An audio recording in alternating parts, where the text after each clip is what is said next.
Morning mga kasana, isang mapagpalang araw po sa atin lahat ngayon. Sa ngayon po, bali gagawa po tayo ng ng isa pang ano, sanitary line. Bali kung mapapansin niyo po, may tubo na po dito. Ayan po. Baliktarin po natin yung camera para makita niyo ng gusto mga kasanay. May bibigay ako sa inyong konting tips o ibabahagi sa ngayong araw.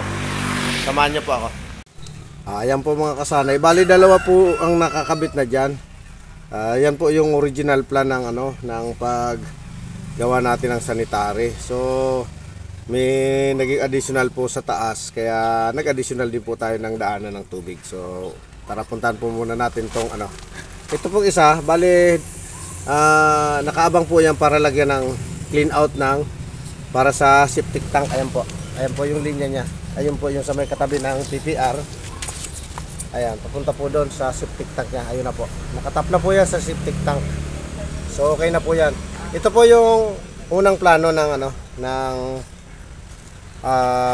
mga dadaanan ng tubig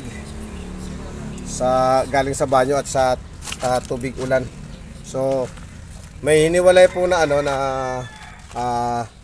floor drain doon sa taas. Bali nagkaroon ng additional doon na bubong na isa pang isla. Bali ayun po. Ayan. Kung napansin nyo po yung nakausli na yon, bali additional po yan. Kaya nagkaroon po siya ng sariling, ayun po, nagkaroon po ng sariling linya. So ibababa po natin yan mga kasanay. Ayun.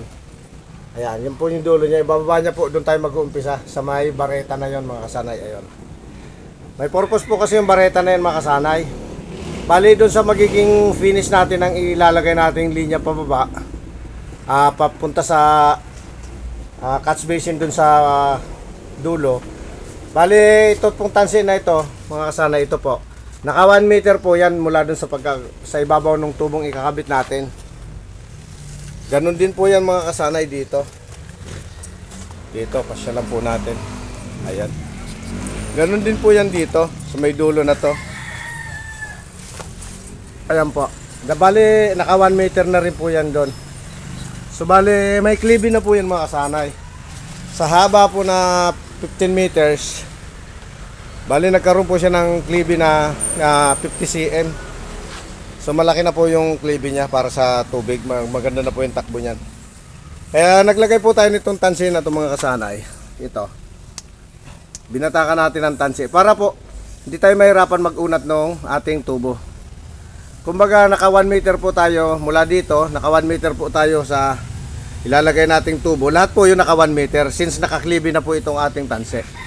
So wala na po tayong problemahin sa pagbaluktot ng ikakabit nating tubo.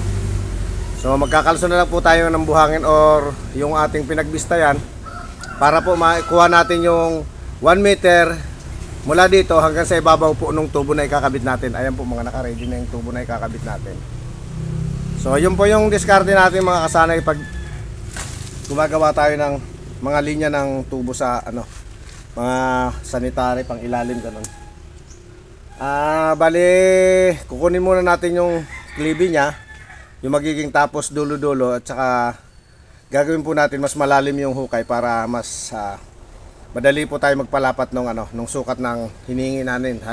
Halimbawa ito 1 meter po dito hanggang dun po sa ibabaw nung ikakabit natin tubo.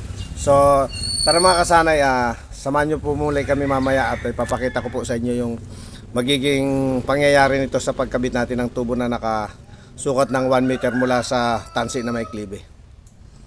At mamaya po balikan po natin.